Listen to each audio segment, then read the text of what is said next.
Hi everyone, it's Eddie here. Today we're making a box for Mixed Media March 2025, which is hosted by Kerry the Crafter on YouTube. And if you go over to his channel, or even if you look in my description box, I will link you to the post that explains all about that event. So I'm making a box basically to hold all the things that I'm getting ready to put together for the event. So like my prep box. So it's not like super fancy, but I wanted to decorate it and make it look cute on the shelf. So I'm applying a coat of gesso. Not super thick, but not super thin either. As you can see, I'm just applying it directly from the bottle. I don't water it down or anything. And just brush it on and then let that sucker dry.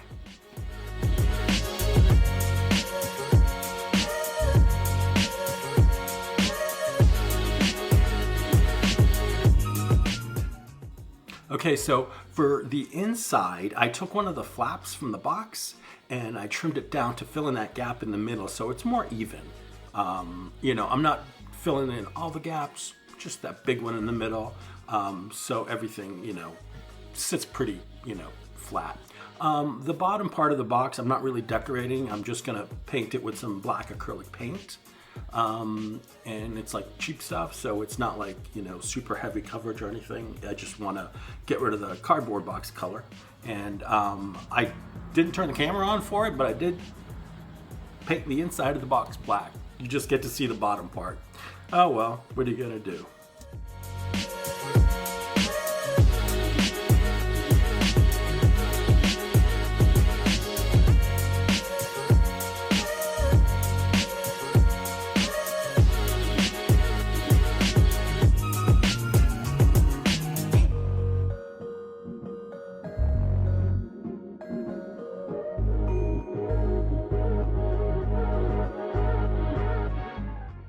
So after that all dries, get your papers and your glue and start collaging. So basically I'm using relatively thin papers like tissue paper or wrapping paper, or shipping paper rather, that I've gel printed on. And I kind of pulled together prints that are in the same color family. And then I'm just gonna tear them up and collage them over the box. I'm only decorating with the papers, the sides of the box, and not the inside or the bottom again, so, you know, FYI. And I'm using the Blick acrylic gel medium, mixed with a little bit of water, not too much, just to thin it out a little bit, and so it's not so thick on the surface here. But make sure that when you are doing this collage that you go over the paper with the gel medium as well, so you get a nice coating, you get a nice seal, and a nice finish to the box.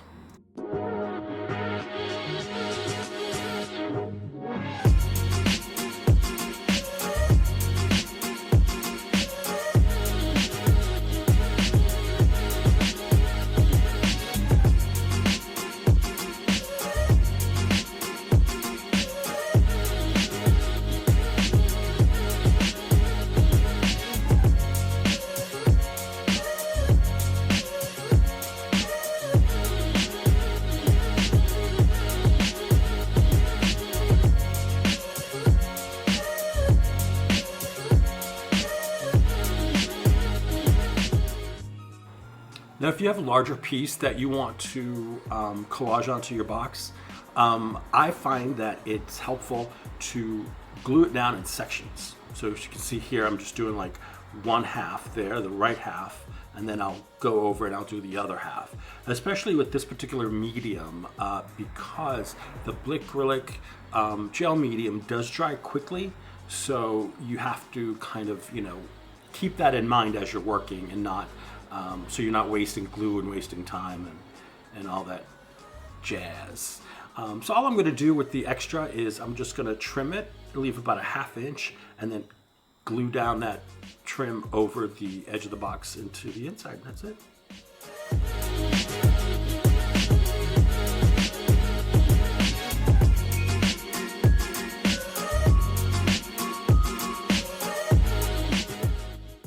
is a great way to use up leftover bits of gel print, whatever painty papers you may have. And if you notice, some of my scraps are not huge. So, use what you've got.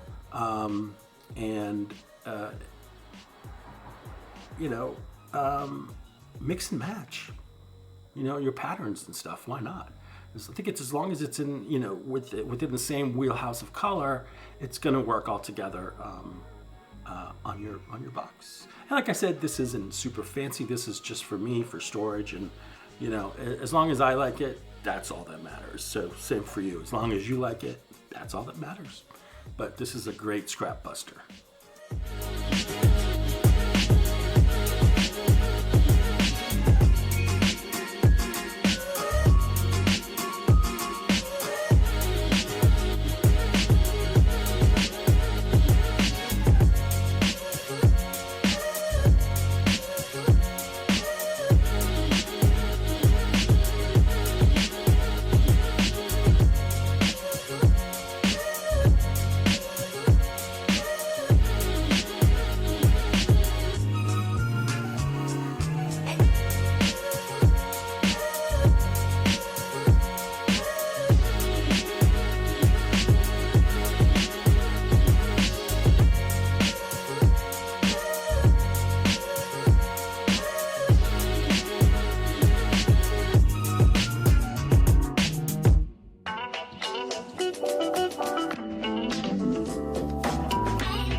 So this box is pretty much covered. I got a couple of pieces here I need to glue down, but once that's all glued down, it needs to dry completely 100% before we go on to the next step, which isn't much more, but it's a neat little trick that I hope you'll find useful.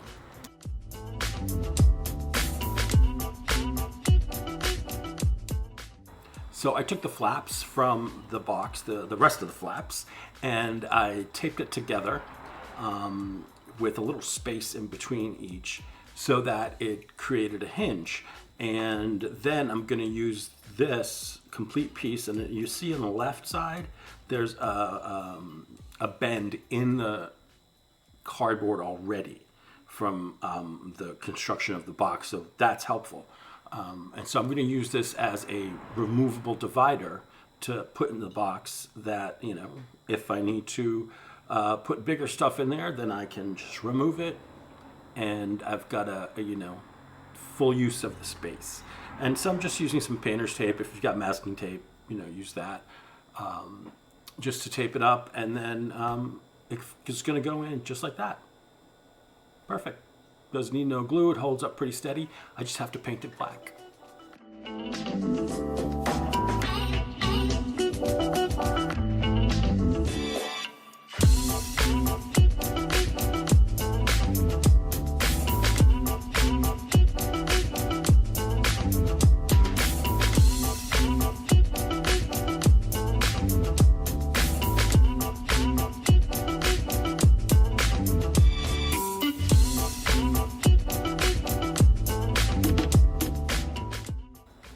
Okay, so I've painted that piece, and here we go. It fits perfectly. I love it. And again, you don't need any glue as long as it fits nice and snug. You know, you can divide up your prep work and your different materials, and then if you have another project that requires, you know, a larger space, larger area, you take that out. So this next box, this is a bonus box, because while the other one was drying, I was going through the boxes I have stored up, and I found this one. I forgot what came inside, but it's a long box. Anyway, a pencil holder, an acrylic pencil holder came in that, but I used that for something else. So for this, I cut it in half and pretty much glued the two halves together.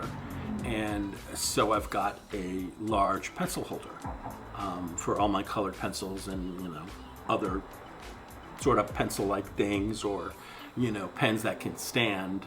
I keep my acrylic pens, though, laying on their sides because they say that's best for them so they don't dry out. So, there's a tip for you.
Now that's all done. I'm going to apply a thin coat of gesso because it's a glossy covering or coating on this box, and I didn't want to like sand it down and do all that. So I just went ahead and applied a thin coat of gesso all over. And for this box, I'm actually going to decorate the bottom as well because it's not a large area, and I think it'd be cute. So we're going to do that.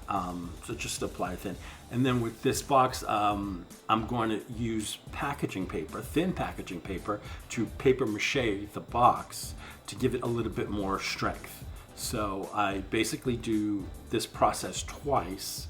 I mean, if I felt it needed to be stronger, I would have done it more times, but I think the final result was pretty good. So I just did the 2 layers and then another layer of gesso after that.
And now for this last part, I'm decorating with 3 gel prints that I have on carnival tissue. And I've already cut them to roughly go over each section. And there's 4 sections that I'm doing, the 4 sides. And then I have another piece for the bottom. And again, you know, work in sections and just make sure that you smooth everything out. You want to smooth out from the center out. And that's going to help you get rid of any wrinkles and keep everything nice and smooth for you. And again, I'm using the Acrylic gel medium to apply the paper.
See all those little pieces that are left on my mat there, on my desk? Don't throw those away. I'm gonna use those because I have a few little points around the box, especially at the corners where the paper folding over didn't cover. So there's a few white spots. So I'm gonna use those little pieces I'm cutting off now to go back over and patch in those little holes. So it's important to save your scraps, especially if you're still doing your project. You know, I learned from Mariah and Patricia over at PM Artist Studio, if you have an ongoing project, an envelope helps. Or if you have, you know, enough space for boxes for each project, that's great too. For me, I find the envelope helps. And after you're done with the project, any leftovers are in there. So if you need to go back and get, you know, add something else, or refer to something, whatever, you've got a little stash there, and you know exactly what you used for that project. How about that? So this box is pretty much done. Thank you guys so much for watching, and I can't wait to get started on Carrie's challenge, Mixed Media March 25. Thanks for watching. Have an awesome day. I will see you very soon.